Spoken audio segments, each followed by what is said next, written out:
Okay. Jay and I. Okay, let's see if we can do it. Jay and I, we're not sure. First of all, we're not sure if we can even sit here without being upset. We might have to walk around. So we're playing it by ear. And I think a lot of times when you start the camera rolling, you don't know if it's gonna be a hit or not. You know what I'm saying? I always like to say most of my things are not hits. I start out that way. No, because think about it. Okay, if you're going into battle, hypothetically, in my mind, I'm a Disney kid. So, excuse me, I grew up on. Okay, he doesn't want to do this. He doesn't want to do this. We're gonna have to change our perspective here, and we're gonna walk around.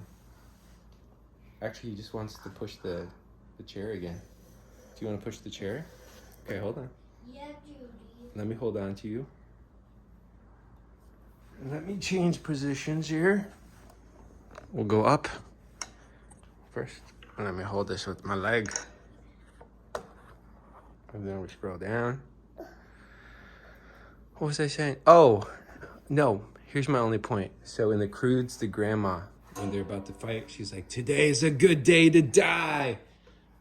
You know, I'm not sure what's a better war cry. Like acknowledging the fact that you're going to die or telling the other person that they're going to die. No, I've been thinking about that because there was another movie I watched with my wife yesterday and my two kids.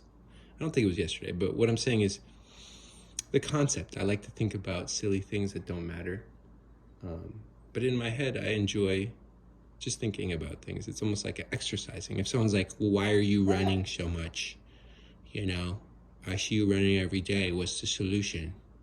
You know, obviously she's not working if you gotta do it every day." And it's like, no, that's the point. You know, the process, you know, like the actual washing the dishes and then having to wash the dishes again and then realizing that every day for the rest of my life I have to wash dishes and then I have to clean myself. I have to cut my nails. I have to cut my hair. I have to groom myself. I have to shave my legs. Yes, I appreciate shaved legs. I didn't start shaving my legs until I was like 38, I think, and I realized like, dang, I should have thought of doing this earlier. You know, it's cleaner. I don't sweat as much. That's the other thing I was thinking about. You know, because my balls are, you know, the Beast, his balls are hot, but my balls are hot because of the hair. I have hairy balls, so as soon as I started shaving my balls, then my butt wasn't as sweaty. You know, all that hair. That's so funny. I'm just saying, having all that hair in your crotch area, it's just, you know, you just stand up and you're starting to sweat, you know? So if you knew me back in the day when I had hairy legs and hairy balls, number one, you probably were amazed with how small my penis looked, you know, because the hair, that's what you have to think about too. Like, you know, if I didn't shave hypothetically for 20, I know this is you. Look, I'm gonna put a PG rating, no, a G rating, no, and T. What's that? Teen, rated E for everyone. That's not the case here. This is teen. No, this is rated NC-17. Can't be talking about hygiene.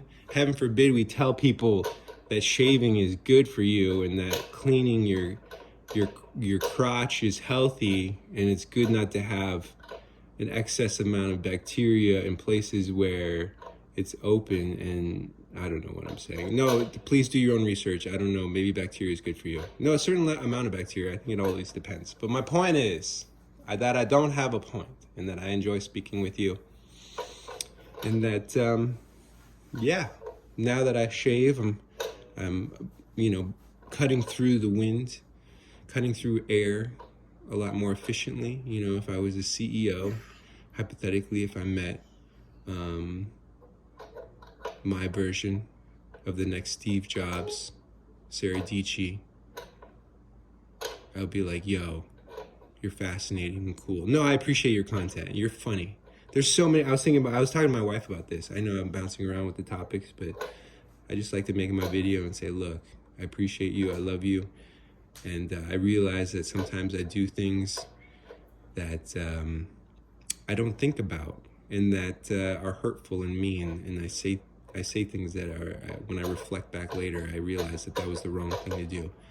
But sometimes the blood leaves, depending on how I'm standing. So if I'm standing on my feet, just you know, the blood sometimes, if I think about something that excites me or makes me happy, the blood leaves my brain and goes to my other brain, and then it's a battle it's a battle. So all I'm saying is that sometimes you cause this battle inside of me. I can't control it because I'm human.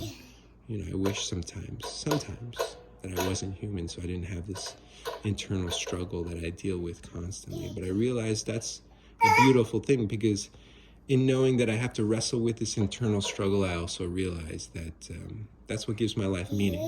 You know, because if my life didn't change, or nothing changed, or nothing evolved, or there was no struggles, then there will be no fulfillment. You know, life has purpose and meaning because it comes to an end. Thank you. I love you. Have a blessed day. I made it to my 5. And I want you to always know that I appreciate you. Now, if I could say something to every person out there, I appreciate you, because I've learned from everyone. I really have.